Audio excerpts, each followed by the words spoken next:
r/NoSleep. Posted by you/QuietRemains. My deepest condolences to you, my dear friend.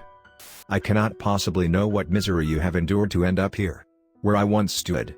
If I were able to be there now, I would give you the tightest embrace. My dear friend. You may not know me, but I know everything about where you stand now. Well, mostly everything. Please, keep reading on. I have taken the time to compile information here for you. Trust me. I spent centuries acquiring these facts and conditions through trial and error. I want you to suffer as little as possible. You should pay close attention. I used to tell people to write it down. But, well, it is a waste of time. When you come back, it will be gone. I am sure you have a lot of questions. First, let us cover the most basic rules. Then I'll answer some of them. 1. Do not fight him. You will not win. You will suffer that much more. He likes when people fight him. It will only prolong the engagement. This is not to say you cannot fight him. You absolutely can. In the same sense a rodent might attack a hydra. 2. For your safety, do not ask his name. Trust that it is in your best interest to not guess or ask his name. If you should learn it, never speak it. He will know.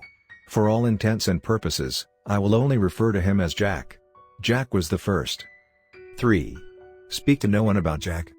This rule is somewhat tricky. You cannot speak of him. He will always be listening to everything you say. But you live in a time where this is almost entirely avoidable. Texting, emails, written communication, and so forth. Sound is his element. No matter how quiet you whisper in the night, he will hear. Speaking of him will only anger Jack. 4. If you must seek therapy or are forced to undergo it, avoid mentioning talk of Jack. Therapy, treatments, clinical observation, and all forms of help that may come as a result of being in this situation must be met and handled in whatever it takes to get them to leave you alone. Jack does not like hospitals, asylums, or prisons. If they ask of your sleeping troubles or nightmares, give them anything they want to avoid them discovering that Jack exists. They will not believe you. You will be locked away. The world for you is changing and mental health issues are treated far kindlier in this time than in mine. Generally, however, this particular condition tends to be the kind of thing they believe to be insane. 5. Beware all that you might trust. No one is ever entirely safe. Your family, friends, partners, or whoever you may come to know and trust in absolute confidence will likely be the very thing that causes your downfall. If you become too comfortable, you may open a conversation about Jack in a verbal format. You will not wake up the night you fall asleep after speaking of him. I cannot save you. I can only warn you. Whoever you speak to about Jack will likely die soon after you. If you love them, beware that trust. Beware that complacent attitude. It will cost you and them the ultimate price. My dear friend, these 5 rules are the absolute minimum. They alone will give you a good lead on Jack and avoidant of the most immediate problems others have encountered. You're young, I'm sure. And these things will haunt you for the rest of your life. At least until we can find a way to end Jack. I am terribly sorry for whatever trauma led you to being selected by Jack as a host. He seems to only choose those that have experienced some of the worst the world can offer, but I'm here to help guide you through the long journey ahead. Nearly every time you fall asleep you will find yourself brought into a dreamlike state. It will be a nightmare. Your worst fears will play themselves out for Jack. He feeds on you.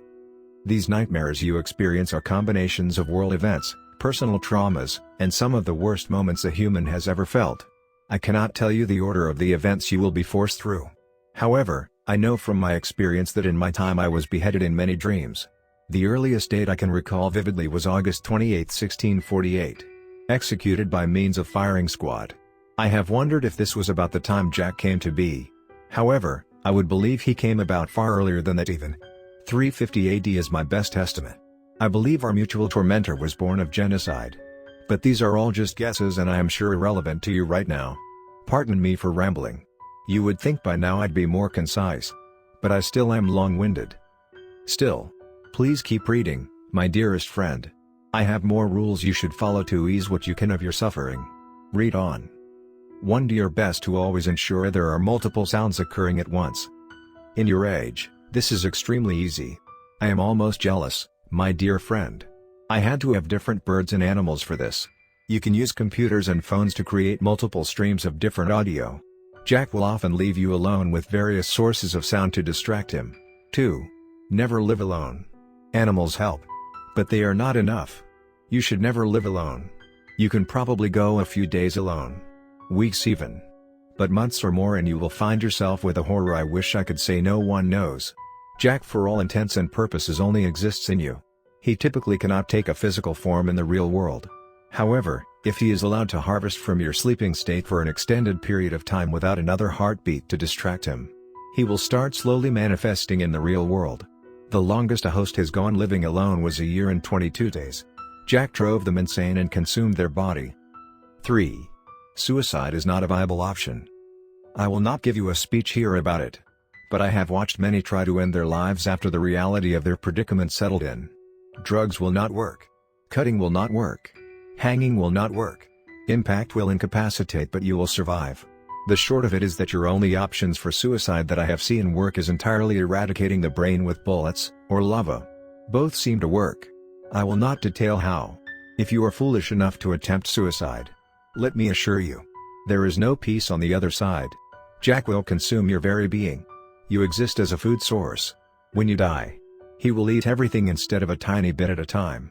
There is no heaven or hell for you anymore. Death is the last thing you want. If we work together, we may escape Jack. 4. Only sleep in rooms with locks on them. I should not have to elaborate on this point, but I will. You must sleep in rooms that are locked. Windows must also be locked. On the off chance you live alone, on the off chance Jack materializes in the real world, and on the off chance he starts to visit you, you do not want to sleep with the rooms unlocked. Should you choose to ignore this, I cannot save you from the pain you will incur. Depending on what brought Jack to the real world, there are a variety of consequences.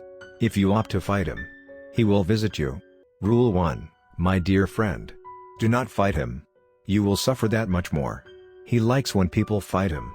I will not blame you if you choose to ignore this. It is hard accepting death, especially violent ones. It is natural to want to fight back. However, when you do this, he feeds more from you. It will encourage him to visit you in the real world. 5. Never open your door to Jack. Ever. If Jack visits you, he will knock. He will stand outside, quietly pacing and likely breathing near the bottom of the door. If he visits and is at a window, he will be hanging on the wall and tapping on the glass. If you have a screen over the window, it is reasonably safe to open the window. I would not advise you do this. Jack smells terrible. If he speaks, you will never get the sound out of your ears. He will not speak through a closed window or door. If for some odd morbid reason, you wish to speak to him, through the screen of a window is the best option. He will never attempt to reach through it. He respects personal property. See the previous rule. He could walk straight through your door or smash through your window. He sticks to a strange set of codes all his own that I have observed to be perfectly adhered to by Jack. I am sure you have questions about Jack, my dear friend. Though I have been rambling for a while, I will likely have copies of this information disseminated in your nightmares as reminders. You should do your best to remember it on your own. But it is an awful lot to read and comprehend. You still have so many decades ahead of you. But I intend to help alleviate as much suffering as I can. Do keep reading, please. With an understanding of the primary rules, I will tell you about Jack. Part of him at least. I mentioned that he sticks to rules. This state you will exist in for the foreseeable future has rules, as does his existence. I cannot speak to the consequences of his actions should he act outside of them. I would wager they are nothing more than his own ideals. Admitting there is consequences for him would mean there is a higher power than him. I have yet to see evidence of that. Jack has rules that are far simpler and I can detail them here without another entire section for them. He does not like or use numbers higher than 5 and is very formally toned. He will not damage property in the real world. He will only attack those other than the host should the host speak of him. He cannot kill you outright until he has a suitable replacement. He despises sexual activity and will render a host incapable of it physically. Jack typically has the form of a large late Victorian gentleman. Buttoned-up charcoal coat, white cuffs and dress shirt, neatly straightened tie, straight and clean business-like shoes, very nicely pressed pants. This attire typically is immaculate. His hat has a more pilgrim-style buckle over it and is rusted. The edges are ripped and torn. Dark gray. Typically, the most distinct features are his extremely gaunt features. His cheeks are sunken. His eyes receded into the socket. They are black as the deepest parts of the ocean. His skin is rough like sandpaper and bloodless. If you are unfortunate enough to see him smile, Jack likes you. His teeth are rows and rows of jagged dagger-like canines. His ears seem malformed as if from burns. His arms are extremely long for his portions. Jack stands nearly 8 feet tall and his fingers when his arms rest at his sides easily touch below his knees. His fingertips are more like talons than fingers, particularly as the skin and muscle is torn and jagged and what seem to be bite marks at his fingertips to his knuckles where only bone exists. His posture is straight and his walk a staggered one. He's slow and methodical in his steps but frenzied when he runs.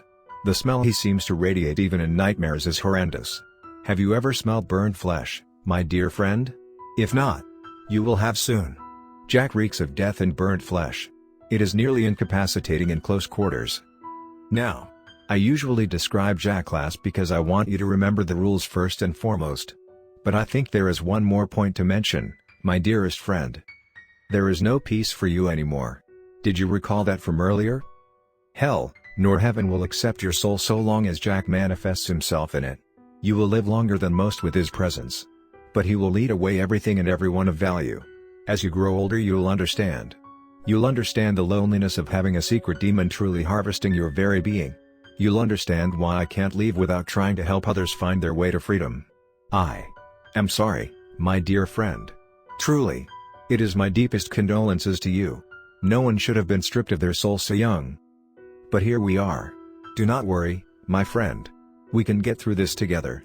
But you must go soon. Tonight, I had the strength to visit you before you woke. Tomorrow night Jack will visit you for the first time. Please be strong. I cannot bear to lose another friend. Your kindest friend, the reject of Hark, Pip.